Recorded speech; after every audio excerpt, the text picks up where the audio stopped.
Hello student, welcome to our geography class. From last video we starting the second lesson interior of the earth. I hope you seen my last video of the second lesson interior of the earth.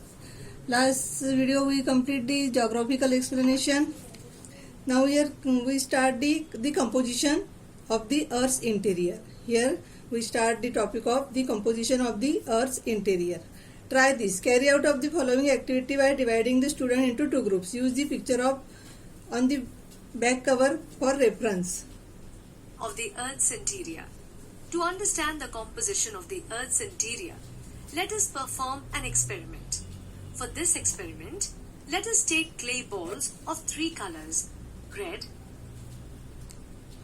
Here we use the clay balls of three colors: red, yellow and blue, as available in the market. Student, as you wish color used in this experiment.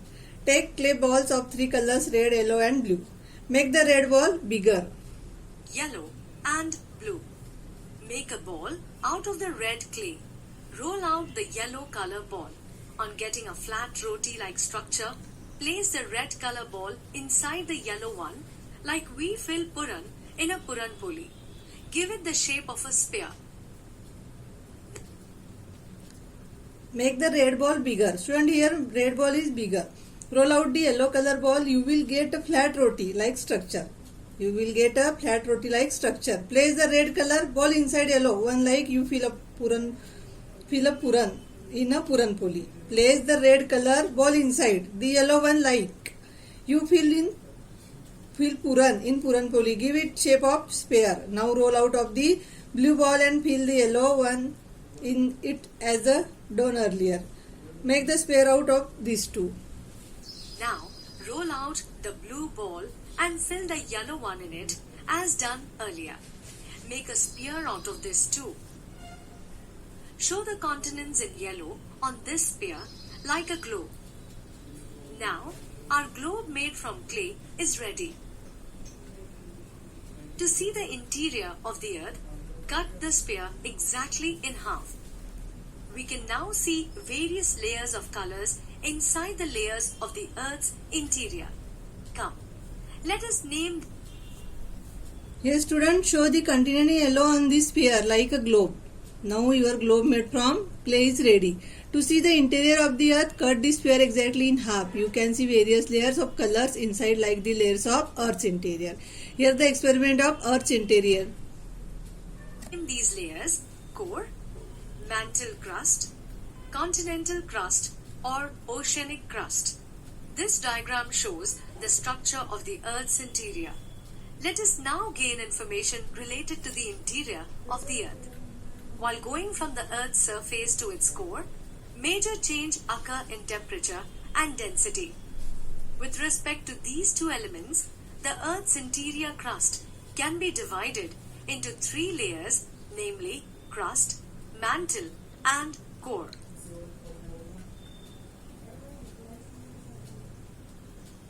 The crust. Here student, while going from the earth's surface to its core, major changes occur in temperature and density. With respect to these two elements, the earth's interior can be divided into following layers. The layers of the interior of the earth: crust, mantle and core. The two types of crust: continental crust and ocean crust, and two types of mantle: upper mantle and lower mantle, and as well as two types of core: outer core and inner core. Then next point is the crust. Uppermost layer of the earth's surface is in solid state. It's called crust. Uppermost layer of the earth's surface is in solid state and is called the crust. The uppermost layer of the earth's surface is in a cool and solid state and is called the crust. The thickness of the crust is not the same everywhere. On an average, it is 30 to 35 kilometers thick. The thickness of the crust below the continents is from 16 to 45 kilometers and more than 40 kilometers under the mountain ranges and less than 10 kilometers under the oceans. As we move deeper under the surface, temperature increases. After that, the rate of increase in the temperature reduces and again increases in the core. At the center of the Earth, the temperature is around 5,500 degrees Celsius to 6,000 degrees Celsius. When compared to the mantle and core, the crust is the thinnest of all the layers. The crust can be divided into two sublayers, namely continental crust and oceanic crust. Here student, as we move deeper under the surface, temperature increases. After that, the rate of increase in temperature reduce and again increase in the core.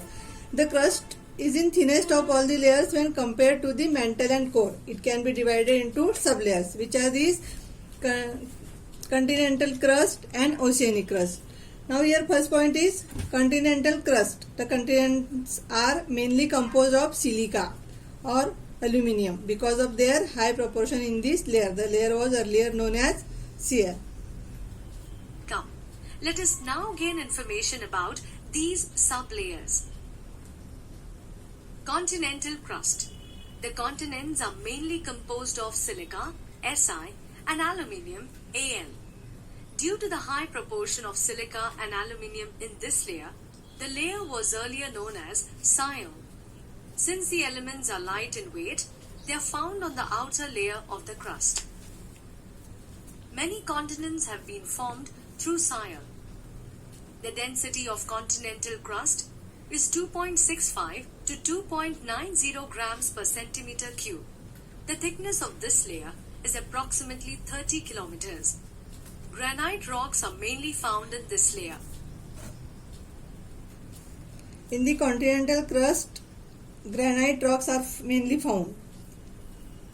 Then next point is oceanic crust. This is the second layer of the crust. First layer is continents are mainly composed of silica and aluminium because they are high proportion in this layer. Then ocean crust is, this is the second layer of crust. It is made of silica and magnesium. And continental crust made by silica and aluminium. Oceanic crust. This is the second layer of the crust. It is made up of silica, Si, and magnesium, Mg. It was earlier called as Simon. This layer is heavier than scion.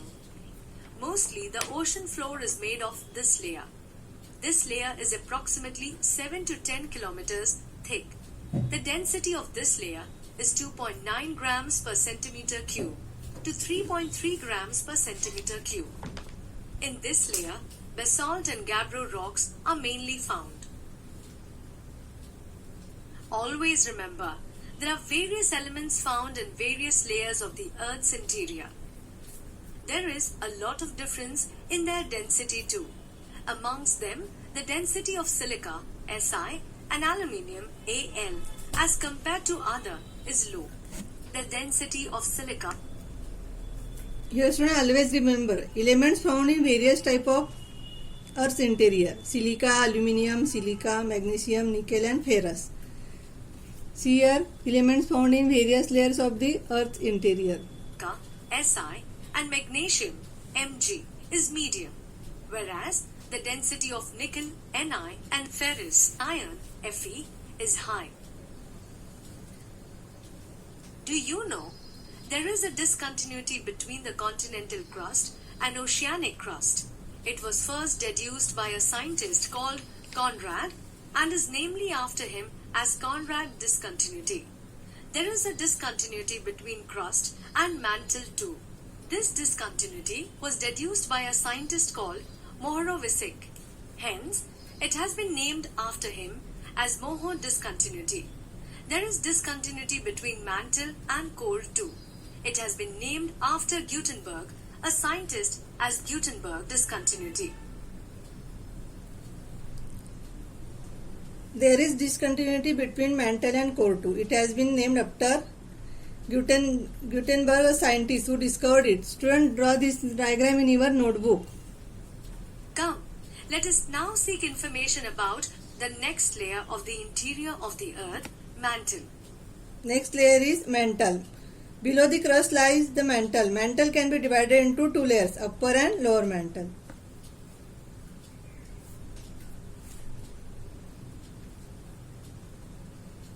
Mantle. The layer lying below the crust is known as the mantle. From the Earth's surface at around a depth of 42 kilometers, mantle begins. Mantle can be divided into two layers, upper mantle and lower mantle. It is estimated that this layer extends up to a depth of 2,870 kilometers.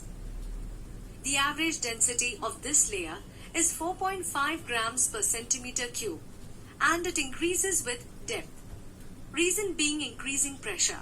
The density of lower mantle is about 5.7 grams per centimeter cube.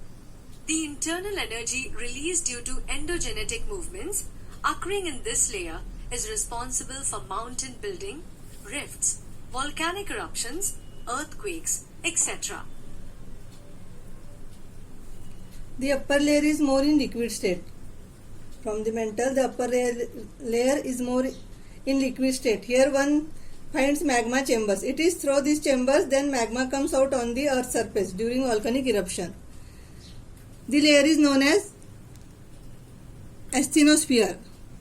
The internal energy released due to endogenetic movements occurring in this layer is responsible for mountaining building, rifts, volcanic eruption, earthquake, etc. In this layer, it is inferred that the temperature at depth of 2040 to 2900 km depth. In this layer, it is inferred that the temperature at a depth of 2400 to 2900 kilometers would be around 2200 degrees Celsius to 2500 degrees Celsius, due to which there is a sudden change in the structure and density of material. The upper layer is more in liquid state. Here, one finds magma chambers. It is through these chambers that magma comes out on the Earth's surface during volcanic eruptions. This layer is also known as asthenosphere. Epicenters of deep-seated earthquakes are usually found here.